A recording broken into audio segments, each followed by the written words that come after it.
Nice. Sounds good. All right. Well, I'm going to switch over the graphics now to our defenders talk. We're going to bring in DC's People's Champ, and also bring in Dugenet as well whenever he's ready. There he is. And Champ, how you doing tonight? I'm good, man. It's good to see CP3 on here again, man. But I'm good, man. Had a good time watching the Defenders game. Not as good of a time watching the All-Star game, but I had a good time watching the Defenders game, and I can't wait to talk about it. Yeah, exactly. Dugenet, we were talking a lot throughout this game. I really loved the presentation of the XFL. I thought they had a fantastic first weekend, especially for the players that they have on these rosters. I think that they really laid it all on the line. And the big thing is the transparency. The thing I was talking to you about offline, that I love watching the replays and how the official people work with the TV crews to find the right angles. And there's a sense of synergy there that I feel like the NFL sometimes is working against itself, if that makes any sense. And I really thought that was a breath of fresh air, and I'm really excited about what I'm calling version 3.0 of the XFL. Yeah, it's a really good product. It's very polished when they, for this first weekend. Obviously, defenses were a little bit ahead of the offenses, but overall, it was a very polished weekend. Good football, and I'm looking forward to seeing how this plays out in its first year. Yeah, because people, they might not remember, the XFL started off under Vince McMahon. It was popular for a time. It kind of got cut down in its prime in some ways, then was brought back a bunch of years later, a couple of years ago, and they were just getting the ball moving, and then COVID hit and knocked the whole thing out of whack. And eventually he sells the team to The Rock and an ownership group of a bunch of different people. And they decided to lay dormant for a little bit and not just rush right back into it, but really try to think it through, see what some of these other leagues are doing, make sure that they get the rules right, and really set it up for success. Because they realize if it fails a third time, it's done, right? So like, they have to get it right this time if they want it to succeed overall. And I love seeing The Rock at, I believe, every venue. That's pretty amazing that he was able to fly to all the different spots and that first week and be able to get to all the different games, and a show of unity that I thought was really something special. Dugenet, talk about some of the other games in the league itself, and your thoughts. I believe it was the St. Louis game. I really enjoyed the 4th and 15. Instead of, you can go onside, but you can go 4th and 15. That's a hard thing to do. And it was executed really well. And it really made the game exciting, and they came back and won. That was really the thing that turned the tide there.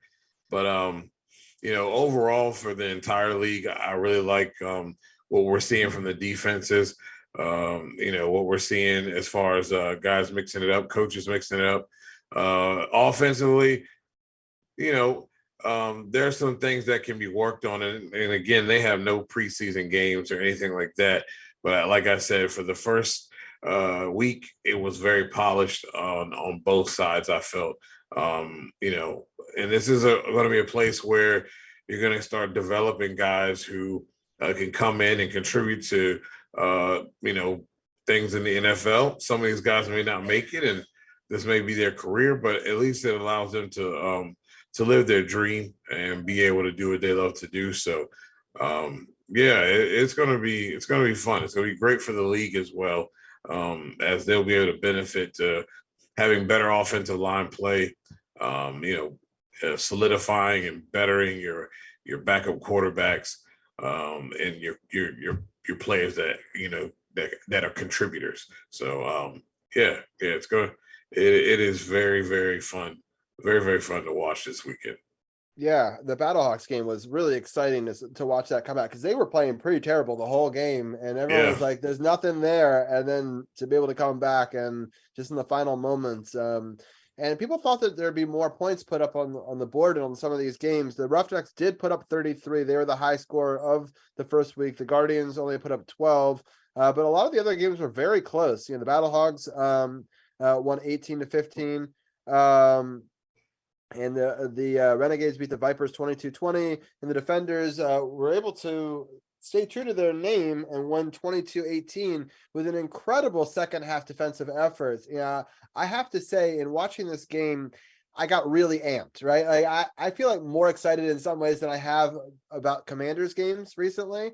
And I think what got me so excited was the defensive end. Like I really felt like, we talk about shields up as kind of the motto, right? I felt like they were really putting their shields up and they were like, no, we're making a line in the sand and no one's crossing this line.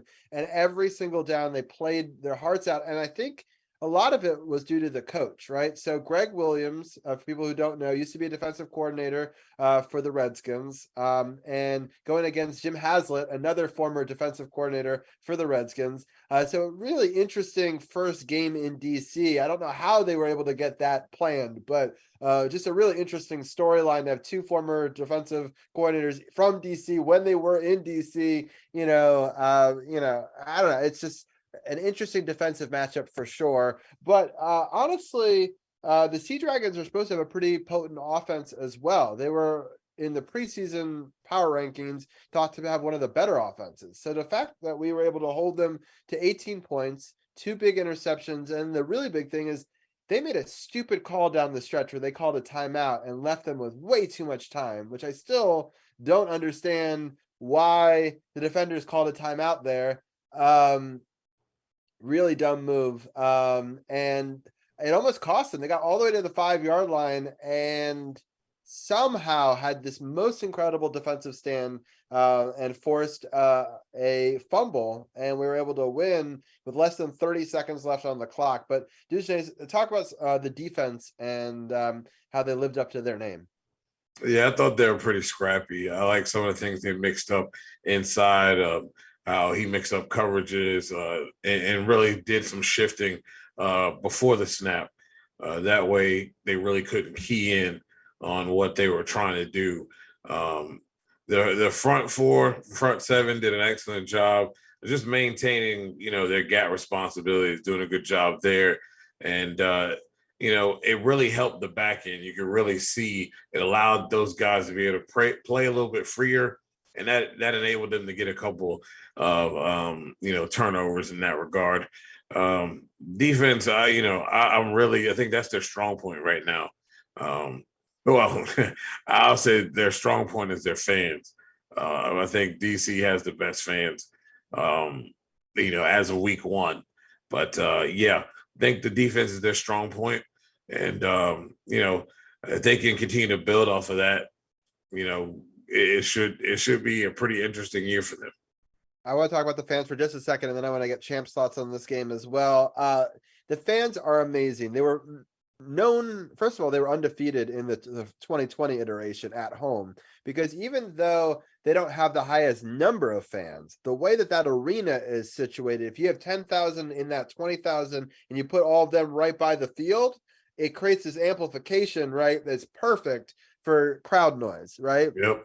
People were accusing Washington of piping in crowd noise. No, that's just our fans being rowdy as hell. And I think that they've been waiting for something like this, a really good defensive effort. And, a lot of people have been turned off by the Commanders for a multitude of reasons, right? So they're looking for another team to support. They like the Valor. Maybe some of those fans might have come over as well. And I heard the parking was a little bit of an issue down there. If I were people, I would actually just take the Metro down. It's only a 15-minute walk from there. That would be the solution for me. $25 tickets if you want to go to the game. So it's pretty cheap compared to a lot of the other shows in town. So we were known for having the beer snake that was, this epic long thing in the first iteration. And I understand because of COVID, they've kind of limited the ability to do the beer snake, but that really upset a lot of the fans. And so the fans were throwing lemons onto the field, which I thought was interesting at times, just getting real rowdy. I'm not a big fan of throwing stuff on the field, but I do like, the energy and the fight for the fans. maybe give the people back their beer snake and they won't throw lemons. I don't know. But, I don't know how you deal that in COVID times. I definitely understand why there's probably some hesitancy there. But I love what the fans bring to the table. And that was just week one. Now that people have heard about this and see that it's a success, I think a lot of people didn't even know this game was happening. The marketing could have been better, even though it's on ESPN. And I think that there's a real opportunity for this brand to grow very quickly in DC, especially if they can stay true on the defense. And, if they can live by the defense, I mean, they're called the Defenders, and that could just be their moniker. I mean, that's a championship philosophy, right? It's something you can get behind, root for. I don't know. I'm very excited. But Champ, what are some of your thoughts on week one? I will say number one, the DC Defenders crowd was absolutely rowdy. They were about as rowdy as the fans in Montreal for Elimination Chamber. I mean, and if you watch Elimination Chamber, if you know, you know. But the crowd was great. Aside from the throwing lemons on the field, like, come on, guys, that's a little bit dangerous, especially if you throw it from a very high height. That could be very dangerous. So let's not do that. But on the field, defensively, it was a struggle to start off with. Like Seattle was able to do what they needed to do. DiNucci had that really crazy flip pass to Josh Gordon for that touchdown early on, which was absolutely crazy. Like, I saw that, I was like, wait, did he just pull that off? And then I remember Josh Gordon's like 7'9", and so of course he's going to be able to go up and get it. But it was still a very, very impressive touchdown pass. But also, and Arun brought this up as a great point early in our group chat, and he's sitting in the waiting room listening. But he posted the video of DiNucci the last time he was here in DC. He was a backup for the Dallas Cowboys, and he got hit with a strip sack fumble when he was a part of the Dallas Cowboys when we were the Washington football team back in 2020. And then he comes here and throws 2 picks, including a pick 6, and has the fumble that's lost that cost them the game. So once again, DiNucci has a crap time in DC. Maybe he doesn't want to come back to DC after this one. I think he wants to avoid DC at all costs because he can't seem to get it together here. Defense they struggled early, but then they were able to pick it up and get it together towards the end. Offensively, this team has got to get it together. They got to get it together. Only 177 total yards on 54 plays is not going to get it done, especially with the unique rule set and the fact that you don't get the kick for the conversion. You have to actually run a play for the conversion. 177 yards is not going to cut it. You're going to have to be able to do a lot more. The quarterbacks were just they were just there. Jordan only went 8 for 19 for 86 yards and had the 1 interception. King had only threw 2 passes and completed 1 for 7 yards, but he did have a touchdown run. Both quarterbacks had touchdown runs in this one, and so they got to get it together offensively. People can have their opinions about Greg Williams, Bounty Gate and what he did when he was with the Saints, all that stuff. Cool, whatever. But clearly, the man knows how to call a defense. The man knows how to call a defense. And even though they struggled early on, they were able to get it together, and they were able to keep this offense from really exploding. Granted, they did have 331 total yards, but they were able to lock it down when it counted. Now, if they can put it together for an entire game, I think that this team can be they can be unstoppable. They can put it together defensively for an entire game, and the offense can pick it up. This is going to be a team to look out for. And I think the goal now is keep winning and make it to San Antonio, because they did announce that the XFL championship game will be in San Antonio. So that's the goal for DC. Go to San Antonio to get that title. But this is a really fun game to watch. I had so much fun watching this. The presentation was great, as y'all mentioned earlier, with us being able to hear play calls for both offense and defense to understand what's going on and how they're calling the game, the sideline reporting, being able to hear the ref conversation when the dude from Seattle punched somebody in the gut, and hearing that conversation between the referees and the rules analysts. That was really great. It's like, okay, now you understand how the game goes, how the game it flows, everything like that. You understand. And then the kickoff is so unique, where everybody's within 5 yards of each other, but they cannot move until the receiver has caught the ball, and then they're given the go to go for it. And that makes it a lot more exciting. It gives you a chance to possibly see a kick return for a touchdown and things like that. So it's really, really exciting how the XFL is. I was a fan of the XFL back in 2001 when it first came around, though they did a different iteration of the kickoff where they had people run up to the field and going after a ball and someone separated their shoulder the first time around. But I like what they're doing with this. I like where they're going with this. And I think that slowly but surely we're going to get more teams. And this is going to be this should be a successful run going forward. The Rock is a multi-millionaire from his time with the movies and things like that. So I think this is going to be very, very successful for this league going forward. Yeah, I loved some of the creative rules that are tweaked. I mean, Dujay, we talked about it. I love that you have to go for 1, 2, or 3 points and it's not a kick. And also those field goal kickers had a rough first week for a lot of them. So it's interesting to see how that plays into it. What are your thoughts on the rules that are just slightly different than the NFL ones? I think it brings a level of excitement, and it changes the way you kind of look at the game. I love the going for 2 or whichever points you decide to choose, because it can be a strategy used there. I do like the kickoffs as well. Really, kickoffs and punts. It really gives the game what you want to look for. You know what I mean? You want to see returns, and you want to do it in a safe fashion. I really think that's something that the NFL could easily adapt to. Is punting the ball or kicking the ball off in that fashion to kind of minimize those collisions. Like I said, the 4th and 15 thing, you have that choice of whether you want to kick an onside kick or you want to go ahead and do the 4th and 15 at the 25. And it's in the fourth quarter only. But that's pretty awesome. And it's not easy to do, but we did see it done. And it made the game exciting. I don't think we saw anything with the, dealing with passing. I don't think we had any double for it passes or anything like that in these games. But I really do like the rules. It brings some uniqueness to the game. And again, some of it is really innovative, and I believe can be implemented if so they choose in the NFL. Yeah, it's a really good trial league for a lot of new things, and it was really exciting. And I was happy to see a lot of people that, like a Josh Gordon, who maybe didn't make it in the NFL, have an opportunity here to try to get back to it. I mean, he played pretty well in this game, I really enjoyed it. One thing that's kind of funny is they've mic'd up and cameraed everything, which is both good and bad, right? So they're clearly picking up stuff that they can't get out to us, because Right. I know that it's cable, but they're still trying to not, show some of the stuff that's happening on the lines and the trash talk that's happening there.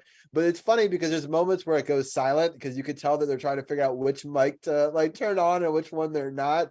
So there's still a little bit of trying to. No, they were silent. They were going silent because they were cursing too much. Right. So exactly. So when you pick up the refs, when you pick up the coaches, when you pick up the players, it's still a little bit of a work in progress, which I understand. I do wonder, I like the fact they could review anything. You get one review in this game, but it's not a call that was made. It could be a call that wasn't made, that you Right. see something. I think that's going to be really interesting when that comes out. And people start to use that strategically. So it's going to be interesting to see how this kind of evolves and how we get into the next week. I wonder if the fact that you can challenge anything, and also the officials were looking for that punch, which is not a challenge by a team, but they were doing it upon themselves. Does that slow the game down? Does that affect the in-game watching versus at home? We know what's going on, right? but how does that feel as a fan at the game? So it'd just be interesting to see how these things evolve over time and what people's thoughts were. But everyone I know that went to the game really had a great experience. I was happy to see Rev T was at the game. So maybe in a future episode, maybe we'll have him come back and give his thoughts of going to live games as well. But yeah, DJ, any final thoughts about week one? And then I'll preview the upcoming weeks. I'd like to see a little improvement from the offense. Need to have whoever it is at quarterback just needs to be a little bit more polished, a little more crisp. I'd like to see that. Outside of that, nothing much really. I'm ready for the next week. That's for sure. It was quite the weekend for sure. Yeah. And Champ, do you have any final thoughts about the week one? Yeah, like Dujane just said, and I said earlier, the offense has got to get a lot better. They have to be. They're not going to win a lot of games having under 200 total yards and having to rely on the defense, because eventually defenses break down, especially if they're on the field a lot longer than the offense, and therefore you're not going to win a lot of games. So offense has definitely got to get a lot better. And if the offense can get a lot better and grind out a lot of games, the defense is already strong enough. They'll be able to keep them, keep leads and be able to keep them ahead, and they'll be able to win a lot of games. But it starts with the offense. Offense got to get together, but they'll have to show it against Vegas next week or this coming week. Let's take a look at the upcoming schedule. Since there's only 4 games each week, I'm going to talk about the next 2 weeks and where things are in the standings, so people have a sense as they go into it. And then for people who may have missed it earlier in the show, we're taking next week off, doing a special art stream to celebrate 500 followers, and then we'll be back with episode 301 in 2 weeks. So we'll recap 2 games in 2 weeks. For the Defenders. So the next game is actually Thursday, February 23rd. The Battlehawks go to the Sea Dragons. I hear that Seattle could have a really lit home field, so I'm excited to see that matchup. But the Battlehawks are expected to be one of the best road teams, and they're the only team that's already been on the road and that will play on the road again in week 2. So that's going to be an interesting matchup, especially for the Sea Dragons, who have a very short turnaround to go from Sunday night to Thursday. That game will be on FX or ESPN Plus Thursday at 9:00. And then the Defenders play the Vipers, the only Saturday game. That's a 7:00 game, also on FX and ESPN Plus. The Vipers lost their first game on the road to the Renegades in a very close matchup. It'll be interesting to see them come back. And they have a full week's rest while we're a little bit we're traveling, and we played that late game. It'll be interesting to see how that has an effect on that. Right now, the Vipers are favored in that matchup. And then there's 3 teams in Texas, which I think will create some interesting rivalries. So San Antonio will play the Guardians. Then you've got the Renegades versus the Roughnecks. The Roughnecks are the only team that'll play 2 home games in a row for the first 2 games. The first game, San Antonio versus the Guardians, that game will be at 4:00 on Sunday. And then it's Arlington and against Houston, if you want to know where the cities are for the Guardians and Roughnecks. They'll play. They both won their first game, so it'll be a battle. The first time we'll see 2 1-0 teams match up against each other, so that'll be a good game on ESPN2 on Sunday night at 7. And in week 3, the Sea Dragons play the Vipers. That game will be on FX and ESPN Plus on Saturday, and there'll be 3 games on Sunday, March 5th. The Battlehawks will come to town and play the Defenders, and that'll be an interesting matchup for sure. So the Battlehawks will have already played 2 road games before that, and they'll actually play 3 road games before they even get their first home game, which is interesting. But they'll be used to playing on the road, and they've already won one of those. So that will be Sunday at 1 on FX or ESPN Plus. And then the Guardians play the Renegades at 4, and San Antonio play plays Houston, on ESPN2 on Sunday at 8:00. So some interesting matchups for the first 2 weeks. Any thoughts, Dujane, on our next 2 opponents, which is the Vipers and then the Battlehawks? It's just going to be a point of emphasis should be getting the offense together. I think if they continue to do what they need to do defensively, I think they can minimize things there as far as them scoring points. Just a matter of the offense getting it together, establishing the run a little bit better, and Jordan making better decisions with the football. For sure.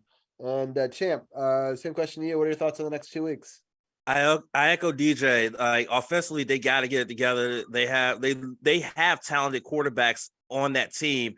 They just got to be able to go out there and execute. And like the defense will be able to do what they need to do and be able to be effective. Clearly, the defense is going to be the focal point of this team, but offensively, they have got to be much more polished. The first week, a lot of these games saw a lot of these offensive linemen not really gel together. And so a lot of these quarterbacks were rushing out of the pocket and making throws on the run and outside the pocket. But you got to be able to gel together and got to be able to be offensively cohesive. Sounds good. All right, we're gonna whenever Arun wants to come on, he can come on. I'm gonna get his thoughts on the XFL, but before we get his thoughts, I'm gonna let Dujane give his maybe thoughts on 300 podcasts. You've been on a ton of our shows with us. I was wondering if any moment or moments maybe stand out to you in these last 300 episodes as we're celebrating that tonight. And then I also want to know what's going on with you in the breakdown and anything else you want to give a shout out to as well. I can't really pick one. It's just been a pleasure to be on. It's been cool to see you guys grow, and wish you guys to continue to do that. We have a podcast dropping tomorrow, just talking about Ep.300. We've got 2 more podcasts up talking about the NHRA. And then the end of this week, we should have another one as well, talking to a nostalgia race car driver, driving the nostalgia dragsters. So that's pretty much what we got going on. You can follow me at Not Playing 21. Love talking shop with you guys.